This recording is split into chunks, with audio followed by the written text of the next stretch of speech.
Dear students, ഇന്ന് നമ്മൾ പഠിക്കാൻ പോകുന്ന ചാപ്റ്റർ NIOSൻ്റെ ക്ലാസ് 12-നകത്ത് 13th ചാപ്റ്റർ. ടെക്സ്റ്റ് ബുക്കിനകത്ത് ഇത് 13th ചാപ്റ്ററാണ്. ഇത് യഥാർത്ഥത്തിൽ 10ാമത്തെ ചാപ്റ്ററായിട്ടാണ് വരുന്നത്.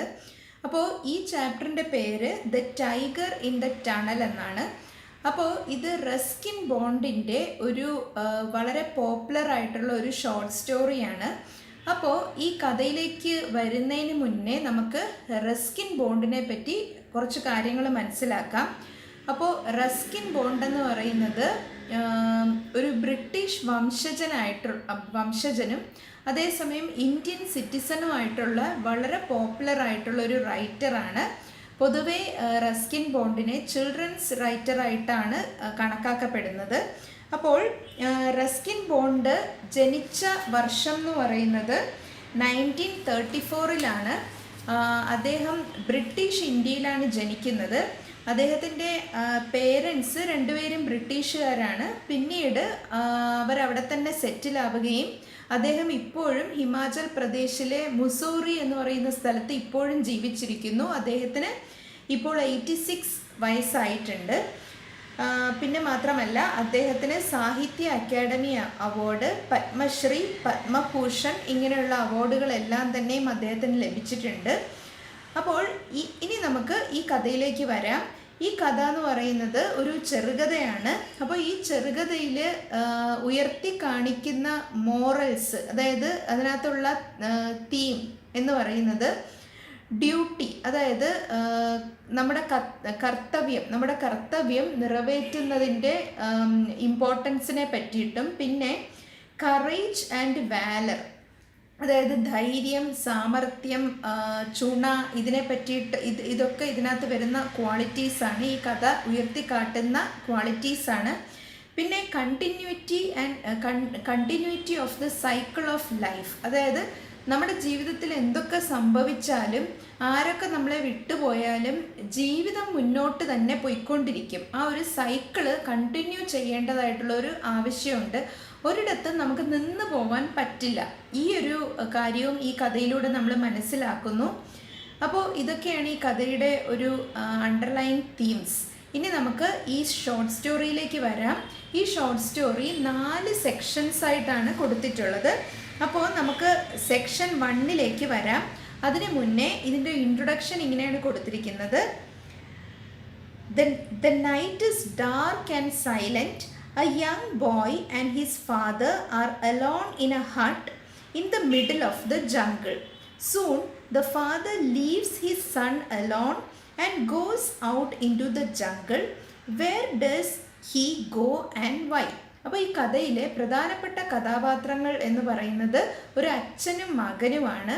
അപ്പോൾ ഈ അച്ഛൻ എന്ന് പറയുന്നത് ഇവർ താമസിക്കുന്നത് നോർത്ത് ഇന്ത്യയിലുള്ള ഒരു ട്രൈബൽ വില്ലേജിലാണ്. അതായത് ഫോറസ്റ്റിൻ്റെ അടുത്തുള്ള, വളരെ നിബിഡമായിട്ടുള്ള ഒരു ഫോറസ്റ്റിൻ്റെ അടുത്തുള്ള ഒരു ചെറിയൊരു ഗ്രാമത്തിലാണ് ഇവർ താമസിക്കുന്നത്. അപ്പോൾ ഇവരുടെ ഫാമിലിയിൽ അച്ഛനുണ്ട്, അമ്മയുണ്ട്, പിന്നെ ഒരു മകനുണ്ട്, മകളുണ്ട്. അപ്പോൾ മകനാണ് നമ്മുടെ പ്രധാനപ്പെട്ട കഥാപാത്രങ്ങളിൽ ഒരാൾ. അപ്പോൾ നമുക്ക് കഥയിലേക്ക് വരാം. അപ്പോൾ അന്ന് രാത്രി വളരെ ഇരുണ്ട ഒരു രാത്രിയായിരുന്നു, നിശബ്ദമായൊരു രാത്രിയായിരുന്നു. A young boy and his father are alone in a hut. കുടിലിൽ അച്ഛനും മകനും ഒറ്റയ്ക്കായിരുന്നു. In the middle of the jungle, ഇത് കാടാണ് ചുറ്റുമുള്ളത്. Soon the father leaves his son alone. അങ്ങനെ ഇരിക്കുമ്പോൾ അച്ഛൻ രാത്രിയിൽ പുറത്തേക്ക് പോവുകയാണ്. And goes out into the jungle, കാട്ടിലേക്ക് അദ്ദേഹം നടന്നു പോവുകയാണ്. അദ്ദേഹം എവിടെയാണ് പോയത്, എന്തിനു വേണ്ടിയിട്ടായിരുന്നു എന്നൊക്കെയാണ് സെക്ഷൻ 1-ൽ നമ്മൾ മനസ്സിലാക്കാൻ പോകുന്നത്. അടുത്തതായി ഒബ്ജക്റ്റീവ്സ് കൊടുത്തിരിക്കുകയാണ്. ഒബ്ജക്റ്റീവ്സ് വായിക്കാം. At the end of this lesson, you will be able to read and understand a story in English. അതായത് ഒരു കഥ വായിച്ച് മനസ്സിലാക്കാനുള്ള കഴിവ് നമ്മൾക്ക് ലഭിക്കുന്നു. യൂസ് ഹോമോഫോൺസ് കറക്റ്റ്ലി, അതായത് ഈ കഥയിൽ ഹോമോഫോണുകളെ പറ്റി നമ്മൾ പഠിക്കുന്നു. അതായത് ഒരേ ശബ്ദവും പല മീനിങ്സും ഉള്ള വേർഡ്സിനെയാണ് ഹോമോഫോൺസ് എന്ന് പറയുന്നത്. അടുത്തത് use the two infinite gerunds and participles appropriately. അപ്പോൾ ഗ്രാമറിൽ നമ്മളിവിടെ പഠിക്കാൻ പോകുന്നത് ടു ഇൻഫിനിറ്റുകളും ജെറണ്ടുകളും പാർട്ടിസിപ്പിളുകളും എന്തൊക്കെയാണ് എന്നാണ് ഗ്രാമർ സെക്ഷനിൽ നമ്മൾ പഠിക്കുന്നത്. പിന്നെ എഡിറ്റ് യുവർ റൈറ്റിംഗ് എങ്ങനെ എഡിറ്റ് ചെയ്യാം എന്ന് പഠിക്കുന്നു. ഗിവ് ആൻഡ് ടേക്ക് മെസ്സേജുകൾ എങ്ങനെ കൊടുക്കാം, എങ്ങനെ എടുക്കാം എന്നുള്ളത് നമ്മൾ പഠിക്കുന്നു. അപ്പോൾ ഇനി നമുക്ക് സെക്ഷൻ 1 വരാം. തെമ്പു the boy opened his eyes in the dark and wondered if his father was ready to leave the hut on his nightly errand. അപ്പോൾ ഈ കഥയിലെ കുട്ടി, അവൻ്റെ പേരാണ് തെമ്പു. അപ്പോൾ തെമ്പു ഉണരുകയാണ് ഉറക്കത്തിൽ നിന്നും. അപ്പോൾ നല്ല ഇരുട്ടാണ്, രാത്രിയിലാണ്. അപ്പോൾ അവൻ നോക്കുകയാണ് അച്ഛൻ ഇറങ്ങാറായോ എന്ന് നോക്കുകയാണ്. അപ്പോൾ അച്ഛൻ എന്നും രാത്രിയിൽ ഡ്യൂട്ടി ഉണ്ട്. എറൻഡ്, ERRAND, എറൻഡ് എന്ന് പറഞ്ഞാൽ പോയി വരവ് എന്നാണ് അർത്ഥം. എവിടെയെങ്കിലും പോയി വന്നിട്ടുള്ള ജോലികൾക്കാണ് പൊതുവെ എറാൻഡ്സ് എന്ന് പറയുന്നത്. അപ്പോൾ അച്ഛൻ പോകാറായോ എന്ന് അവൻ ഉണർന്ന് നോക്കുകയാണ്. There was no moon that night and the deathly stillness of the surrounding jungle was broken only occasionally by the shrill cry of a cicada. അപ്പോൾ അന്ന് രാത്രി ചന്ദ്രൻ ഉദിച്ചിട്ടുണ്ടായിരുന്നില്ല. പിന്നെ ഡെത്ത്ലി സ്റ്റിൽനെസ്, അതായത് മരണം പോലെ നിശബ്ദമാണ് അന്ന് രാത്രി. അപ്പോൾ ആകപ്പാടെയുള്ള ശബ്ദം എന്ന് പറയുന്നത് അപ്പോഴപ്പോഴായിട്ട് വരുന്ന സിക്കാഡയുടെ ശബ്ദമാണ്. സിക്കാഡ എന്ന് പറയുന്നത് നമ്മൾ മലയാളത്തിൽ ചീവീട് എന്ന് പറയുന്ന ജീവിയാണ്. അതായത് രാത്രിയിൽ ഒരുതരം ശബ്ദം ഉണ്ടാക്കിക്കൊണ്ടിരിക്കുന്ന ചെറിയൊരു ഇൻസെക്റ്റാണത്. അപ്പോൾ sometimes from far of came the hollow hammering of a woodpecker carried along on the faint breeze. പിന്നെ ചിലപ്പോഴൊക്കെയും കാറ്റിൽ ഒഴുകി വരുന്ന വുഡ്പെക്കറിൻ്റെ ശബ്ദം, അതായത് മരംകൊത്തിയുടെ ശബ്ദം ഇടയ്ക്കിടയ്ക്ക് വരുന്നുണ്ട്. പിന്നെ on the ground of a wild boar could be heard as he dug up a favourite root. അപ്പോൾ ബോർ, BOAR, ബോർ എന്ന് പറയുന്നത് പന്നി എന്ന് പറയുന്ന ജീവിയാണ് ബോർ എന്ന് പറയുന്നത്. അപ്പോൾ പിന്നെ ഇടയ്ക്കിടയ്ക്ക് വൈൽഡ് ബോർ, അതായത് കാട്ടുപന്നിയുടെ ശബ്ദം കേൾക്കുന്നുണ്ട്. അതായത് കാട്ടുപന്നി തനിക്ക് ഇഷ്ടമുള്ള കിഴങ്ങ് മാന്തി എടുക്കുമ്പോൾ ഉണ്ടാക്കുന്ന ആ ഒരു ഗ്രണ്ടിങ് ശബ്ദം, ആ ഒരു മുരളുന്ന ശബ്ദം ഇടയ്ക്കിടയ്ക്ക് വരുന്നുണ്ട്. അടുത്ത സെൻറ്റൻസിൽ but these sounds were rare and the silence of the forest always return to swallow them up. എന്നാൽ ഈ ശബ്ദങ്ങളൊക്കെ വല്ലപ്പോഴുമൊക്കെ ഉള്ളൂ. അപ്പോൾ ഈ സൈലൻസ് ഓഫ് ദ ഫോറസ്റ്റ്, ഈ കാടിൻ്റെ വളരെ ഡീപ്പായിട്ടുള്ള സൈലൻസ് വീണ്ടും വീണ്ടും വന്ന് ഈ ശബ്ദങ്ങളെയൊക്കെ തന്നെയും വിഴുങ്ങിക്കളയുകയാണ്. അതായത് ഇവിടെ പറഞ്ഞു വരുന്നത് വളരെ ഇരുട്ടും വളരെ നിശബ്ദവുമായിട്ടുള്ള ഒരു ഭയാനകമായിട്ടുള്ള ഒരു രാത്രിയായിരുന്നു അന്ന്.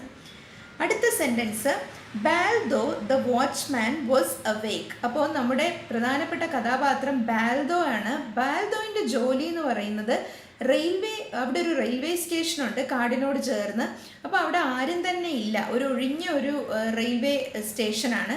അപ്പോൾ അവിടുത്തെ വാച്ച്മാൻ ആണ് ബാൽദോ. അപ്പോൾ ബാൽദോ ഉണർന്നിരിക്കുകയാണ്. He stretched himself slowly, unwinding the heavy shawl that covered him. അപ്പോൾ അദ്ദേഹം തൻ്റെ ഷോളൊക്കെ ഒന്ന് എടുത്ത് അൺവൈൻഡ് ചെയ്യുന്നു, അതായത് പുതപ്പ് നിവർത്തുന്നു. It was close on midnight and the chill air made him shiver. അപ്പോൾ അദ്ദേഹം നല്ല തണുത്ത കാറ്റുണ്ട്. അപ്പോൾ തണുത്ത കാറ്റ് കൊണ്ട് അദ്ദേഹം ചെറുതായിട്ട് വിറയ്ക്കുന്നുണ്ട്. ഷിവർ എന്ന് പറഞ്ഞാൽ വിറയ്ക്കുക എന്നാണ് അർത്ഥം. The station, a small shack backed by heavy jungle, was a station in name only, for trains only stopped there, if at all, for a few seconds before entering the deep cutting that led to the tunnel. അപ്പോൾ അദ്ദേഹം സ്റ്റേഷനിലേക്ക് പോകാൻ തുടങ്ങുകയാണ്.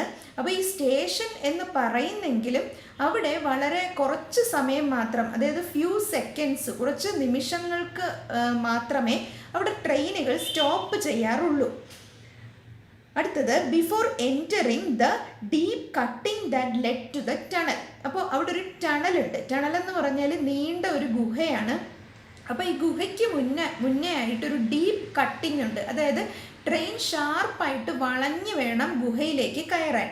ആ sharp കട്ടിങ്ങിൻ്റെ അവിടെ ഒന്ന് ചെറുതായിട്ടൊന്ന് കുറച്ച് നേരങ്ങൾ മാത്രം ട്രെയിൻ ഒന്ന് സ്റ്റോപ്പ് ചെയ്യും. അതുകൊണ്ട് മാത്രം അവിടെ ഒരു സ്റ്റേഷൻ എന്ന് പറയാവുന്നതേ ഉള്ളൂ. അപ്പോൾ സാധാരണ നമ്മൾ ഇന്ന് കാണുന്ന പോലത്തെ ഒരു സ്റ്റേഷനൊന്നും അല്ല അത്. ചുറ്റും ഭയങ്കര ഇരുണ്ട ഒരു വനമാണ്, നിറയെ മരങ്ങൾ കൊണ്ട് തിക്കി നിറഞ്ഞ ഒരു ഫോറസ്റ്റ് ജംഗിളാണ് അവിടെ. അപ്പോൾ most trains merely slow down before taking the sharp curve before cutting. അപ്പോൾ ഈ ട്രെയിനുകൾ ആ ടണലിലേക്ക് കയറുന്നതിന് മുമ്പുള്ള ആ ഒരു ഷാർപ്പ് കട്ടിങ്ങിൽ ചെറുതായിട്ടൊന്ന് സ്ലോ ചെയ്ത് പോകും. അടുത്ത paragraph, Baldo was responsible for signaling whether or not the tunnel was clear of obstruction and his manual signal stood before the entrance. അപ്പോൾ നമ്മുടെ ബാൽദോയിൻ്റെ ജോലി എന്ന് പറയുന്നത് സിഗ്നലിംഗ് ആണ്. അതായത് മാനുവലായിട്ട്, അതായത് ഇന്ന് നമുക്ക് ഓട്ടോമാറ്റിക്കായിട്ട് കത്തുന്ന ലൈറ്റുകളൊക്കെയാണ്, പക്ഷേ അന്നത്തെ ആ ഒരു സമയത്ത് മാനുവലായിട്ട്, അതായത് ഇദ്ദേഹത്തിൻ്റെ കയ്യിലൊരു റാന്തൽ വിളക്കുണ്ട്. അപ്പോൾ ഈ റാന്തൽ വിളക്ക് പൊക്കി കാണിക്കുക എന്നുള്ളൊരു ഡ്യൂട്ടിയാണ് ബാൽദോയിനുള്ളത്. അതായത് ആദ്യം തന്നെ ട്രെയിന് വരുന്നതിന് മുന്നേ ആയിട്ട് ആ ടണൽ പരിശോധിക്കുക, ടണലിൽ ഒബ്സ്ട്രക്ഷൻസ് ഒന്നും ഇല്ല എന്ന് ഉറപ്പുവരുത്തുക, അതായത് തടസ്സങ്ങളൊന്നുമില്ല എന്ന് ഉറപ്പുവരുത്തുക. പിന്നെ ട്രെയിന് വരുമ്പോൾ ആ ടണലിന് മുന്നിൽ നിന്ന് റാന്തൽ വിളക്ക് പൊക്കി കാണിക്കണം. അപ്പോൾ ഇതാണ് മാനുവൽ സിഗ്നൽ എന്ന് പറയുന്നത്, അതായത് മനുഷ്യൻ തന്നെ കാണിക്കുന്ന സിഗ്നൽ. അപ്പോൾ ഇതായിരുന്നു അദ്ദേഹത്തിൻ്റെ ജോലി. അടുത്ത സെൻറ്റൻസ്,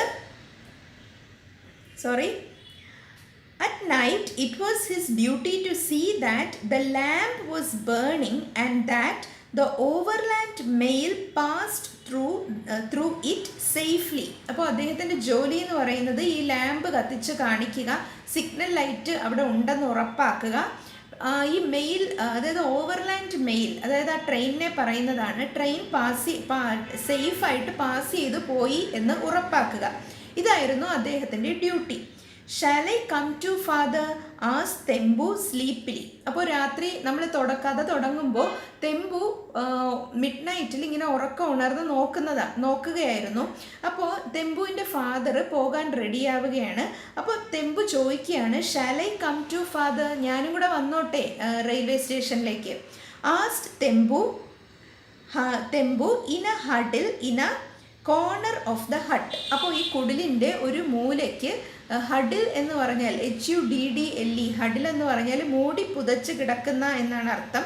അപ്പോൾ മൂടി പുതച്ച് കിടന്നുകൊണ്ട് തെമ്പു ചോദിക്കുകയാണ്, ഞാനും കൂടെ വരട്ടെ എന്ന്. അപ്പോൾ തെമ്പുവിൻ്റെ ഫാദർ പറയുന്നു, no, it is too cold tonight, do not get up. അപ്പോൾ അച്ഛൻ പറഞ്ഞു, വേണ്ട, ഇന്ന് നീ വരണ്ട, നല്ല തണുപ്പുണ്ട്, രാത്രിയിൽ ഉറങ്ങിക്കോളൂ എന്ന് പറഞ്ഞിട്ട് ഫാദർ പോവാണ്. Tembu, who was 12, did not always sleep with his father at the station, for he had also to help in the home where his mother and small sister were usually alone. അപ്പോൾ ചിലപ്പോഴൊക്കെ തെമ്പു അച്ഛൻ്റെ കൂടെ railway സ്റ്റേഷനിൽ പോയിട്ട് അവിടെ ഇരുന്ന് ഉറങ്ങാറാണ് പതിവ്. എന്നാൽ എല്ലാ ദിവസവും ഒന്നും അങ്ങനെ പോകാറില്ല. കാരണം വീട്ടിൽ അമ്മയുണ്ട്, അനിയത്തിയുണ്ട്, അപ്പോൾ അവർക്ക് കൂട്ട് വേണം. അപ്പോൾ അതുകൊണ്ട് തെമ്പു എല്ലാ ദിവസവും ഒന്നും പോകാറില്ല. അടുത്ത sentence, they lived in A small tribal village on the outskirts of the forest about 3 miles from the station. അപ്പോൾ റെയിൽവേ സ്റ്റേഷനിൽ നിന്നും 3 മൈൽ അകലെയുള്ള ഒരു ട്രൈബൽ വില്ലേജിലാണ് അവരൊരു ചെറിയ കുടിലാണ് അവർ താമസിച്ചിരുന്നത്. ഒരു മൈലെന്ന് പറയുന്നത് 1.5 കിലോമീറ്ററോളമാണ് ഒരു മൈലെന്ന് പറയുന്നതിൻ്റെ ഒരു ഡിസ്റ്റൻസ്. അപ്പോൾ അത്രയും മാത്രം അകലെയുള്ള ഒരു ഗ്രാമത്തിൽ, ഒരു വീട്ടിലാണ് ഈ നമ്മുടെ ബാൽദോയിൻ്റെ ഫാമിലി താമസിച്ചിരുന്നത്. Their small rice fields did not provide them with more than a bare living, and Baldo considered himself lucky to have got the job of Khalasi at this small wayside signal stop. അപ്പോൾ അവരുടെ ഫാമിലിക്ക് ഒരു അതായത് നെൽപ്പാടമുണ്ട്. അപ്പോൾ ഈ നെൽപ്പാടത്തിൽ നിന്നും അവർക്ക് ജീവിക്കാനുള്ള വരുമാനമൊന്നും അങ്ങനെ കിട്ടുമായിരുന്നില്ല. ബെയർ ലിവിങ്, അതായത് കഷ്ടിച്ച് ഉള്ള ഒരു വരുമാനം മാത്രമേ അവർക്ക് കിട്ടുമായിരുന്നുള്ളൂ. അതുകൊണ്ട് തന്നെ ബാൽദോയിന് ഈ ഒരു ജോലി കിട്ടിയപ്പോൾ ഈ ഖലാസിയുടെ ജോലി, ഖലാസി എന്ന് പറയുന്ന വേർഡ് ഒരു അറബിക് വേർഡാണ്. അതിൻ്റെ അർത്ഥം ഈ ബോട്ടുകളൊക്കെ വരുമ്പോൾ അതിനെയൊക്കെ കരയ്ക്കടുപ്പിക്കുക, പിന്നെ ട്രെയിനിന് സിഗ്നൽ കൊടുക്കുക, ഈ തരത്തിലുള്ള ജോലികളെയാണ് ഖലാസി എന്ന വേർഡ് കൊണ്ട് ഉദ്ദേശിക്കുന്നത്. അപ്പോൾ ഈ ഖലാസിയുടെ ജോലി കിട്ടിയപ്പോൾ അത് ബാൽദോയിന് വലിയ ആശ്വാസമായിരുന്നു. അപ്പോൾ അടുത്ത sentence, still drowsy Baldeo groped for his lamp in darkness then fumbled about in search of matches. അപ്പോൾ ബാൽദോ അപ്പോഴും ഉറക്കം തൂങ്ങുകയാണ്. ഡ്രൗസി എന്ന് പറഞ്ഞാൽ ആ ഉറക്കം തൂങ്ങുന്ന ആ ഒരു അവസ്ഥയിൽ അദ്ദേഹം ഗ്രോപ്ഡ് ഫോർ ഹിസ് ലാമ്പ്, GROPED, ഗ്രോപ്ഡ് എന്ന് പറഞ്ഞാൽ ഇങ്ങനെ തപ്പുക, ലാമ്പിന് വേണ്ടിയിട്ട് ഒരു റാന്തൽ വിളക്ക് അദ്ദേഹത്തിൻ്റെ കയ്യിൽ എടുക്കുന്നുണ്ട് അദ്ദേഹം.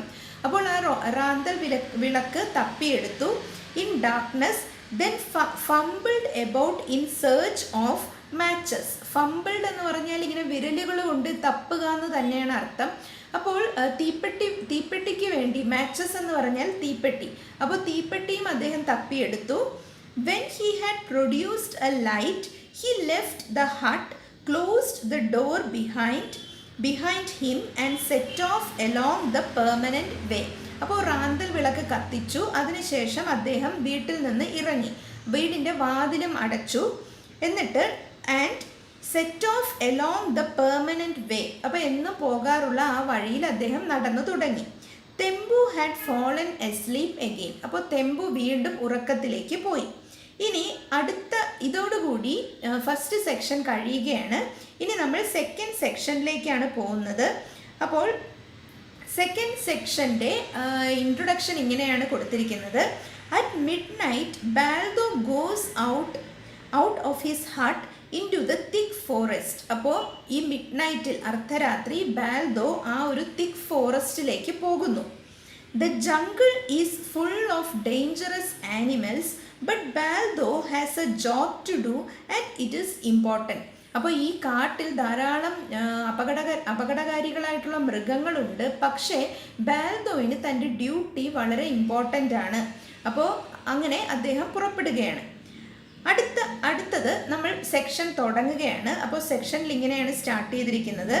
ബാൽദോ wondered whether the lamp on the signal post was still alight. അപ്പോൾ അദ്ദേഹം ചിന്തിക്കുകയാണ്, സിഗ്നൽ പോസ്റ്റിൻ്റെ ലാമ്പ് ഇപ്പോഴും കത്തി തന്നെ നിൽക്കുകയാണോ എന്നൊക്കെ ചിന്തിച്ചാണ് അദ്ദേഹം പോകുന്നത്. Gathering his shawl closer about him he stumbled on sometimes along the rails sometimes along the ballast. അപ്പോൾ ചിലപ്പോഴൊക്കെ അദ്ദേഹം തൻ്റെ ഷോള് തൻ്റെ ശരീരത്തിനോട് ചേർത്ത് ഇങ്ങനെ പിടിച്ചുകൊണ്ട് പോവുകയാണ്. അങ്ങനെ നടക്കുമ്പോൾ ചിലപ്പോഴൊക്കെ അദ്ദേഹം സ്റ്റംബിൾ ചെയ്യുന്നുണ്ട്, അതായത് കാലൊന്ന് തട്ടുന്നുണ്ട്. കാരണം താഴെ അത്ര സ്മൂത്തൊന്നുമല്ല, കാട്ട് വഴിയാണ്. അപ്പോൾ ചിലപ്പോഴൊക്കെ അദ്ദേഹം ആ റെയിൽപ്പാളത്തിൽ കാല് തട്ടി ഒന്ന് തടയുന്നുണ്ട്. പിന്നെ ചിലപ്പോഴൊക്കെ എലോങ് ദ ബലാസ്റ്റ് എന്നിവിടെ ഉദ്ദേശിക്കുന്നത് റെയിൽപ്പാളത്തിൽ കിടക്കുന്ന ആ ഒരു കല്ലുകളെയാണ് ബലാസ്റ്റ് എന്ന് ഇവിടെ ഉദ്ദേശിക്കുന്നത്. He longed to get back to his warm corner in the hut.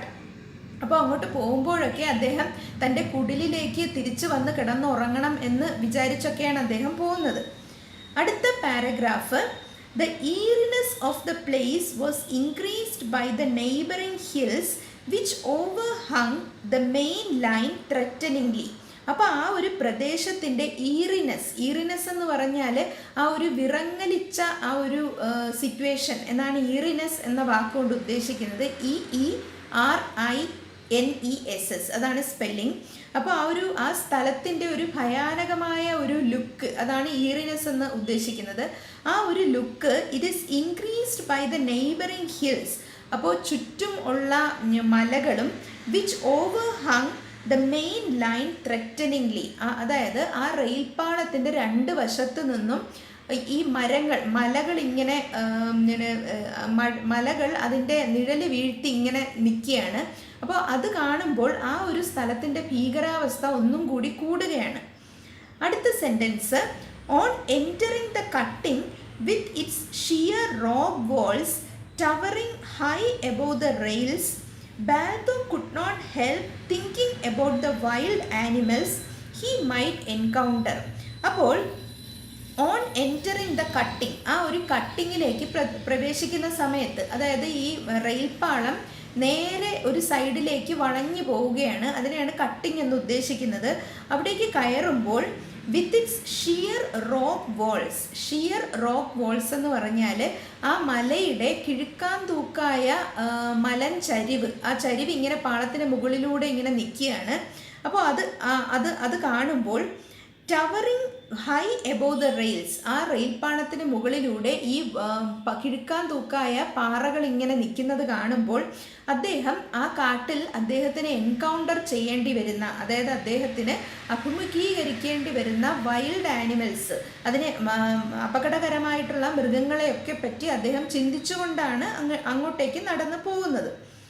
അടുത്ത sentence, he had heard many tales of the famous tunnel tiger, a man-eater, which was supposed to frequent this spot. അപ്പോൾ അദ്ദേഹം പല പല കഥകളും കേട്ടിട്ടുണ്ട്. TALES, tales എന്ന് പറഞ്ഞാൽ കഥകൾ എന്നാണ് അർത്ഥം. അതായത് എന്തിൻ്റെ കഥകളാണ്? Tales of the famous tunnel tiger, അതായത് ആ ഗുഹ, അതായത് ആ ട്രെയിൻ കയറി പോകുന്ന റെയിൽവേയുടെ ആ ഗുഹയിൽ ഒരു ടൈഗർ ഉണ്ട് എന്നുള്ള ഒരു കഥ അദ്ദേഹം പലപ്പോഴും കേട്ടിട്ടുണ്ട്. എങ്ങനെയുള്ള ടൈഗറാണത്? എ മാൻ ഈറ്റർ, അതായത് മനുഷ്യരെ പിടിച്ചു തിന്നുന്ന ഒരു കടുവയുണ്ട് എന്ന് അദ്ദേഹം കേട്ടിട്ടുണ്ട്. Which was suppose to frequent this spot. Frequent എന്ന് പറഞ്ഞാൽ ഇടയ്ക്കിടയ്ക്ക് ആ സ്ഥലത്ത് വരും എന്ന് അദ്ദേഹം കേട്ടിട്ടുണ്ട്. ഈ ഒരു മനുഷ്യരെ പിടിച്ചു തിന്നുന്ന ഈ ഒരു കടുവ ഇടയ്ക്കിടയ്ക്ക് ആ സ്ഥലത്ത് വരും എന്ന് അദ്ദേഹം പല പല കഥകളും കേട്ടിട്ടുണ്ട്. He hardly believed these stories, for since his arrival at this place a month ago, he had not seen or even heard a tiger. അപ്പോൾ അദ്ദേഹം പക്ഷേ ഈ കഥകളൊന്നും അങ്ങനെ വിശ്വസിച്ചിരുന്നില്ല. ഹി ഹാർഡ്ലി ബിലീവ്ഡ്, ഹാർഡ്ലി എന്ന് പറഞ്ഞാൽ ഇല്ല എന്നാണ് അർത്ഥം. അപ്പോൾ അദ്ദേഹം ഇതൊന്നും വിശ്വസിച്ചിരുന്നില്ല. എന്തുകൊണ്ടാണ് അദ്ദേഹം വിശ്വസിക്കാതിരുന്നത്? ഫോർ എന്ന് ഉദ്ദേശിക്കുന്നത് ബിക്കോസ് എന്നാണ്. Because since his arrival at this place A month ago, ഒരു മാസത്തിന് മുന്നേ മുതൽ അദ്ദേഹം ഈ സ്ഥലത്ത് വരികയാണ്. ഈ ജോലി സ്റ്റാർട്ട് ചെയ്തിട്ട് ഒരു മാസമായിട്ടുണ്ട്. അപ്പോഴൊന്നും അദ്ദേഹം ഒരു കടുവയെ അവിടെ കാണുകയോ അതിൻ്റെ ശബ്ദം കേൾക്കുകയോ ഒന്നും ചെയ്തിരുന്നില്ല. അതുകൊണ്ട് അദ്ദേഹം അങ്ങനെ ഒരു കടുവയുണ്ടെന്നൊന്നും അദ്ദേഹം വിശ്വസിച്ചിരുന്നില്ല. There had of course been panthers, and only a few days ago the villagers had killed one with their spears and axes. അപ്പോൾ അദ്ദേഹം ചിന്തിക്കുകയാണ്, ഇവിടെ പാന്തേഴ്സ് ഒക്കെ ഉണ്ട്. പാന്തർ എന്ന് പറയുന്നത് ഈ കരിമ്പുലിയാണ് പാന്തർ എന്ന് ഇവിടെ ഉദ്ദേശിക്കുന്നത്. അപ്പോൾ അവിടെ കരിമ്പുലികളൊക്കെ ഉണ്ട് എന്ന് അദ്ദേഹത്തിന് അറിയാം. കാരണം കുറച്ച് ദിവസങ്ങൾക്ക് മുമ്പാണ് the villagers had killed one with there spheres. അപ്പോൾ വില്ലേജേഴ്സ് കുറച്ച് ദിവസത്തിന് മുമ്പ് ഒരു പാന്തറിനെ അവരുടെ കയ്യിലുള്ള സ്പിയർ എന്ന് പറഞ്ഞാൽ കുന്തം എന്നാണ് അർത്ഥം. അവരുടെ കയ്യിലുള്ള കുന്തങ്ങളും ആക്സസ്, കോടാലികളും ഒക്കെ ഉപയോഗിച്ച് ഒരു പാന്തറിനെ കൊല്ലുകയുണ്ടായി. അപ്പോൾ അദ്ദേഹത്തിന് അറിയാം പാന്തറുകളൊക്കെ ഉണ്ട്, പക്ഷെ ഒരു കടുവ ഉണ്ടെന്ന് എനിക്ക് തോന്നുന്നില്ല എന്നൊക്കെ അദ്ദേഹം വിചാരിക്കുകയാണ്. Baldeo had occasionally heard the sawing of a panther calling to its mate, but they had not come near the tunnel or shed. അപ്പോൾ ഇടയ്ക്കിടയ്ക്ക് ബാൽഡോ പാന്തറിൻ്റെ ശബ്ദം കേട്ടിട്ടുണ്ട്. പാന്തറിൻ്റെ ശബ്ദത്തിന് ഇവിടെ സോയിങ്, അതായത് SAWING, അതായത് ഈ അറക്കവാണിൻ്റെ ശബ്ദം പോലെയാണ് പാന്തറിൻ്റെ ശബ്ദം. അപ്പോൾ ആ ഒരു ശബ്ദം ഇടയ്ക്കിടയ്ക്ക് കേൾക്കുന്നുണ്ട്. എങ്ങനെയുള്ള ശബ്ദം? ഈ പാന്തർ തൻ്റെ മെയ്റ്റിനെ, ഇണയെ ആകർഷിക്കാനായിട്ട് ഉണ്ടാക്കുന്ന ശബ്ദമായിരുന്നു അത്. ആ ശബ്ദം ഇടയ്ക്കിടയ്ക്ക് ബാൽഡോ കേട്ടിട്ടുണ്ട്. അതൊക്കെ ചിന്തിച്ച് അദ്ദേഹം ഇങ്ങനെ വരികയാണ്. പക്ഷേ but they had not come near the tunnel or shed. എന്നാൽ ഈ ജീവികളൊന്നും ആ ടണലിൻ്റെയോ ഷെഡിൻ്റെയോ അടുത്തൊന്നും വന്നിട്ടില്ല. ഈ പാന്തറൊന്നും അവിടെ അടുത്തെങ്ങും വന്നിട്ടില്ല. അങ്ങനെ ആശ്വസിച്ച് അദ്ദേഹം പോവുകയാണ്. Baldo walked confidently, for being a tribal himself, he was used to the jungle and its ways. അപ്പോൾ ബാൽഡോ വളരെ ആത്മവിശ്വാസത്തോടു കൂടിയാണ് നടക്കുന്നത്. കാരണം അദ്ദേഹം ഒരു ട്രൈബലാണ്. അതായത് അദ്ദേഹം കാട്ടിൽ ജീവിച്ച ഒരാളാണ്. അപ്പോൾ അതുകൊണ്ട് തന്നെ he was used to the jungle. കാട്ടിലെ രീതികളൊക്കെ അദ്ദേഹത്തിന് നന്നായിട്ട് അറിയാം. അതുകൊണ്ട് തന്നെ ഭയമൊന്നുമില്ലാതെ വളരെ കോൺഫിഡൻസോടു കൂടി അദ്ദേഹം നടക്കുകയാണ്. Like his forefathers he carried a small axe, fragile to look at but deadly when in use. അപ്പോൾ അദ്ദേഹത്തിൻ്റെ ഫോർഫാദേഴ്സ്, അതായത് അദ്ദേഹത്തിൻ്റെ പൂർവികരെ പോലെ അദ്ദേഹം ഒരു ആക്സ് കയ്യിൽ കൊണ്ട് നടക്കുന്നുണ്ട്. ആക്സ് എന്ന് പറഞ്ഞാൽ കോടാലി. എങ്ങനെയുള്ള കോടാലിയാണ്? ഫ്രെജൈൽ ടു ലുക്ക് അറ്റ്. കണ്ടാൽ അത്ര ബലമൊന്നും ഉണ്ടെന്ന് തോന്നില്ല. ഫ്രെജൈൽ എന്ന് പറഞ്ഞാൽ ദുർബലം എന്നാണ് അർത്ഥം. അപ്പോൾ കാണുമ്പോൾ അത് ദുർബലമാണെന്ന് തോന്നും, പക്ഷേ but deadly when it use, എന്നാൽ യൂസ് ചെയ്യുമ്പോൾ അത് വളരെ ഡെഡ്ലി ആണ്. അതായത് ഒരാളെ കൊല്ലാൻ സാധിക്കുന്ന രീതിയിൽ വളരെ അപകടകരമായിട്ടുള്ള ഒരു ആക്സ് ആണ് അദ്ദേഹം കൊണ്ടു നടക്കുന്നത്. അടുത്ത paragraph, he prided himself in his skill in wielding it against wild animals. അപ്പോൾ അദ്ദേഹത്തിന് ഈ കോടാലി ഉപയോഗിക്കാൻ നല്ല വശമുണ്ടായിരുന്നു. അപ്പോൾ ആ ഒരു സ്കില്ല്, ആ ഒരു കഴിവിൽ അദ്ദേഹത്തിന് വളരെയധികം അഭിമാനം ഉണ്ടായിരുന്നു. അപ്പോൾ വീൽഡിങ്, WIELDING, വീൽഡിങ് എന്ന് പറഞ്ഞാൽ വീശുക, ചുഴറ്റി വീശുക എന്നാണ് അർത്ഥം. അങ്ങനെ വീൽഡ് ചെയ്യുന്നതിനൊക്കെ അദ്ദേഹത്തിന് നല്ല കഴിവുണ്ടായിരുന്നു. അടുത്ത sentence, he had killed a young boar with it once and the family had feasted on the flesh for 3 days. അപ്പോൾ അദ്ദേഹം പറയുകയാണ്, ഈ കോടാലി ഉപയോഗിച്ച് അദ്ദേഹം ഒരിക്കലൊരു യങ് വൈൽഡ് ബോർ, ഒരു ചെറിയൊരു കാട്ടുപന്നിയെ കൊല്ലുകയും അതിൻ്റെ ഫ്ലഷ് അവരുടെ ഫാമിലി 3 ദിവസത്തോളം ഭക്ഷണമായിട്ട് ഉപയോഗിക്കുകയും ചെയ്തിരുന്നു. അടുത്ത sentence, the axe head of pure steel, thin but ringing true like a bell. അതിൻ്റെ തലപ്പ്, അതിൻ്റെ വാൾമുന എന്ന് പറയുന്നത് പ്യുവർ സ്റ്റീൽ, അതായത് ശുദ്ധമായ സ്റ്റീലിൽ ഉണ്ടാക്കിയിരിക്കുന്നതാണ്. അത് വളരെ തിന്നാണ്, വളരെ നേർത്തതാണ്. ബട്ട് റിങ്ങിങ് ട്രൂ ലൈക്ക് എ ബെൽ, അതിങ്ങനെ എവിടെയെങ്കിലും മുട്ടുമ്പോൾ കേൾക്കുന്ന ശബ്ദം എന്ന് പറയുന്ന ഒരു ബെല്ല് പോലത്തെ ഒരു ശബ്ദമാണ് കേൾക്കുന്നത്. അതായത് ഈ കോടാലി നല്ല എഫിഷ്യൻ്റ് ആയിട്ടുള്ള ഒരു കോടാലിയാണ് എന്നാണ് പറഞ്ഞു വരുന്നത്. had been made by his father over a charcoal fire. അപ്പോൾ ഈ ഒരു കോടാലി അദ്ദേഹത്തിൻ്റെ അച്ഛൻ സ്വന്തം കൈകൊണ്ടുണ്ടാക്കിയ കോടാലിയാണ്. ചാർക്കോൾ ഫയറിൻ്റെ മുകളിൽ വെച്ച് സ്വന്തമായിട്ട് ഉണ്ടാക്കിയ ഒരു കോടാലിയാണ്. This axe was part of himself. അപ്പോൾ ഈ ഒരു കോടാലി എന്ന് പറഞ്ഞാൽ അദ്ദേഹത്തിൻ്റെ തന്നെ ഒരു പാർട്ടാണ്. അതായത് അദ്ദേഹം എപ്പോഴും കയ്യിൽ കൊണ്ട് നടക്കുമെന്നാണ് പറയുന്നത്. And wherever he went, be it to the local market 7 miles away or to a tribal dance, the axe was always in his hand. അപ്പോൾ അദ്ദേഹം എവിടെ പോയാലും ഈ ഒരു കോടാലി അദ്ദേഹത്തിൻ്റെ കയ്യിലുണ്ടാവും. അതായത് ഒരു ട്രൈബൽ ഡാൻസിന് 7 മൈൽ അകലെയുള്ള ട്രൈബൽ ഡാൻസ്, അതായത് ഈ ആദിവാസികളുടെ നൃത്തം കാണാനൊക്കെ അവർ പോകാറുണ്ട്. അപ്പോൾ അത് കാണാൻ പോവുകയാണെങ്കിലും അല്ലെങ്കിൽ ലോക്കൽ മാർക്കറ്റിൽ പോവുകയാണെങ്കിലും ഒക്കെ അദ്ദേഹം ഈ ഒരു ആക്സ് കൊണ്ട് നടക്കുമായിരുന്നു. അടുത്ത sentence, occasionally an official who had come to the station had offered him good money for the weapon, but Baldo had no intention of parting with it. അപ്പോൾ ഈ ഒരു റെയിൽവേ സ്റ്റേഷനിൽ ഇടയ്ക്കിടയ്ക്ക് വരുന്ന ഒരു ഓഫീസർ ഈ ഒരു കോടാലി തനിക്ക് തരുമോ, നല്ല വില തരാം എന്നൊക്കെ ഇടയ്ക്കിടയ്ക്ക് ആവശ്യപ്പെടുമായിരുന്നു. പക്ഷെ എന്നാലും ബാൽദോയിന് ആ കോടാലി വേറൊരാൾക്ക് കൊടുക്കാൻ ബാൽദോയിന് കഴിഞ്ഞിരുന്നില്ല. അത്രയ്ക്ക് കൂടെ കൊണ്ട് നടക്കുന്ന ഒരു കോടാലിയായിരുന്നു അത്. അടുത്ത paragraph, the cutting curved sharply and in the darkness the black entrance to the tunnel looked up menacingly. അപ്പോൾ അദ്ദേഹം അവിടെ എത്തി. തൻ്റെ മുന്നിൽ കാണുന്നത് ആ റെയിൽവേയുടെ ഗുഹയാണ്, ടണൽ കാണുന്നുണ്ട്. ദ കട്ടിങ് കേർവ്ഡ് ഷാർപ്ലി, ആ കട്ടിങ് വളരെ ഷാർപ്പായിട്ട് വളഞ്ഞു പോകുന്നു. ആൻഡ് ഇൻ ദ ഡാർക്ക്നെസ്, ആ ഒരു ഇരുട്ടിൽ, the black entrance to the tunnel, ആ ടണലിലേക്കുള്ള ഇരുണ്ട എൻട്രൻസ് ലുക്ക്ഡ് അപ്പ് മെനസിംഗ്ലി, അതായത് കാണുമ്പോൾ തന്നെ നമുക്കൊരു ഡിസ്റ്റർബിംഗ് ആയിട്ട് തോന്നുന്ന രീതിയിലാണ് മെനസ് എന്ന് പറയുന്ന വേർഡ് ഇവിടെ ഉപയോഗിച്ചിരിക്കുന്നത്. അടുത്ത sentence, the signal light was out, Baldeo set to work to hold the lamp down by its chain.